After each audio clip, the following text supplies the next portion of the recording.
our senses are so imperfect that we don't see the actual situation. We don't see the actual configuration. Huh? We can only see the three-dimensional projection because our senses are three-dimensional. This is the illusion. Huh? This is the world of Maya. It's the refrigerator. That's why it's very noisy. Yeah, it's really noisy. And all these mics are so sensitive, they pick it up. But when we are in this illusion, it looks real. Huh? It looks real to us. We think this is reality. Yes, this is reality. No, it's not reality at all. What was that? Oops.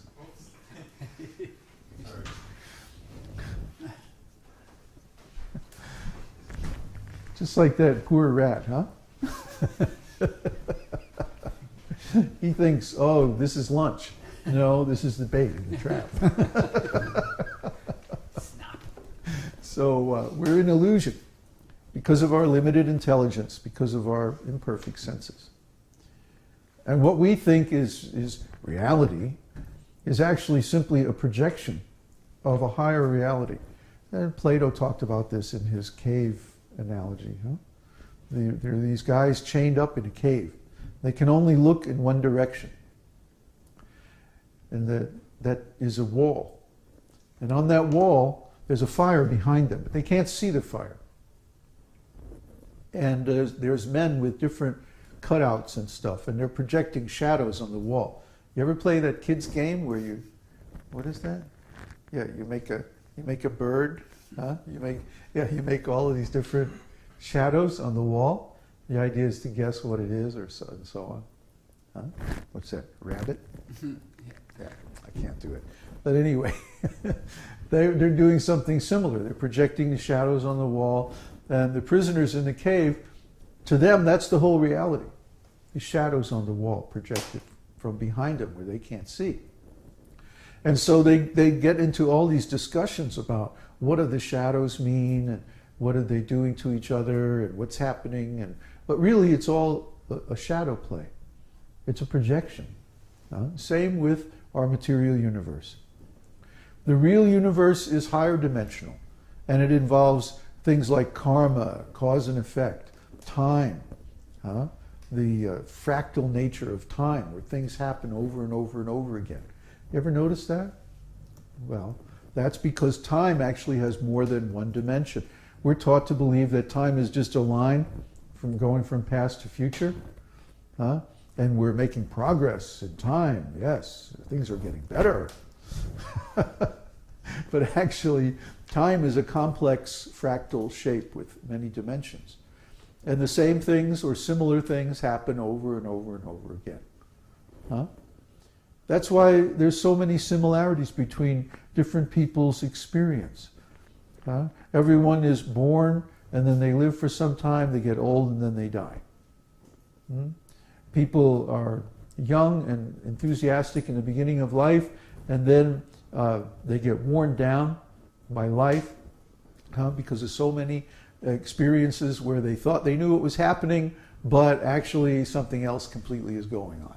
And then that's revealed, and they're surprised, and then they lament, and gradually they get old, and then they get disease, and then they die. This is going on. Everyone's experiencing this. Why doesn't somebody do something about it? Because they're in illusion, and they can't see the shape of time. They can't see the trajectory of human life. They don't have enough distance. They don't have enough perspective. See, so we teach people, the first thing we teach people is don't be attached and don't lament. Don't get caught up in the illusion. Get some perspective. Get some background. Understand that you're a spirit soul, that you're eternal, and you're in this temporary world, and you're suffering the reactions of your karma. So whatever is happening to you, that is the result of your previous activities. So don't lament. Lamenting is not going to help anything. Lamenting, no big mommy is going to come along and fix it. Maybe when you were a baby, you could lament, and then mommy would come and make everything okay. But no, that's not going to work once you're grown up, even a little grown up. Lamenting is just going to make more problems because you're not addressing the real problem. The real problem is you did something that caused this mess that you're in. So you have to undo that. How do you do that? You have to inquire into it. It's a big deal. It's a big science. It's a big question. But to make a long story short, when we inquire successfully into this problem of illusion, and the problem of suffering, and the problem of death, and the problem of ignorance, if we inquire successfully into all these things, then we come to the understanding that devotional service to Krishna is the answer. Devotional service is the cure. It's the thing that gives relief from all these sufferings. And then if we put that knowledge into practice, we discover it's actually true. So everyone who's here, they're all sitting there going, yeah, yeah, because they know, they have experience. And you can also have that same experience if you take this knowledge and put it into practice in your life. It's not a myth. It's not simply a religious teaching where you have to believe, and then maybe at the end of your life you get salvation. No, no. It's a process that you put into practice in your life right now. And you get the result right now in terms of changed consciousness, changed awareness. Just like most people, if you sit down and try to meditate and you look within, all you see is blank. Or maybe you see the pictures in your mind, memories, feelings, imagination, desires, all that nonsense. Anyway, it's not too much different from ordinary life, is it? What kind of meditation is that? That's not real meditation. Real meditation begins when you become aware of awareness itself, when you become conscious of consciousness itself. Then you start to become aware of your real self. But that's just the beginning. That expands more and more in inner space until you become directly aware of God. The Atma, which is the soul, becomes aware of the Paramatma, the Supreme Soul, that is his origin. Example is given of the sun and the sunshine. The soul is like the sunshine and the Lord is like the sun. The sun emanates the sunshine, and so this sunshine has some of the qualities, many of the qualities of the sun. Because the source is present in the energy. The cause is present in the effect.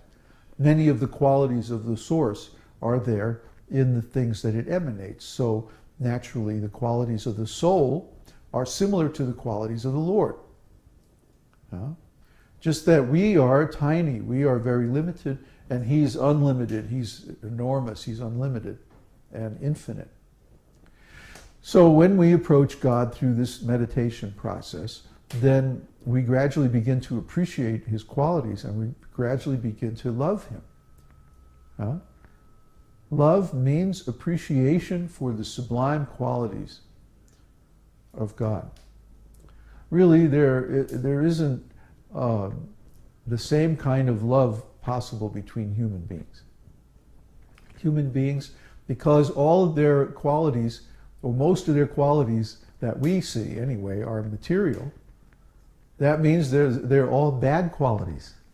So when we get close to another human being, we start to become aware of their bad qualities.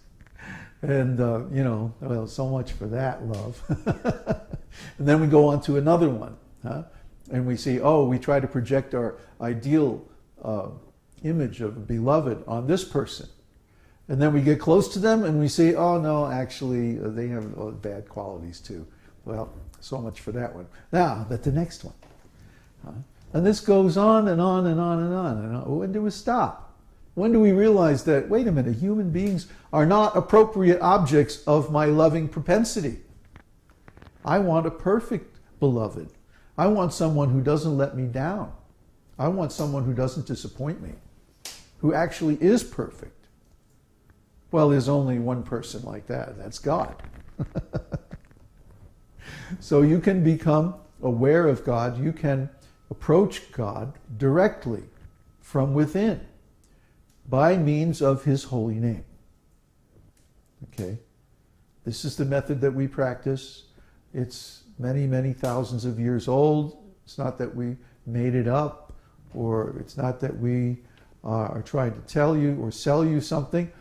You can try it yourself. It's free. Anybody can do it. All the information's there on our website. Not that we're, selling mantras or anything like that. That's a ridiculous idea. This knowledge is the natural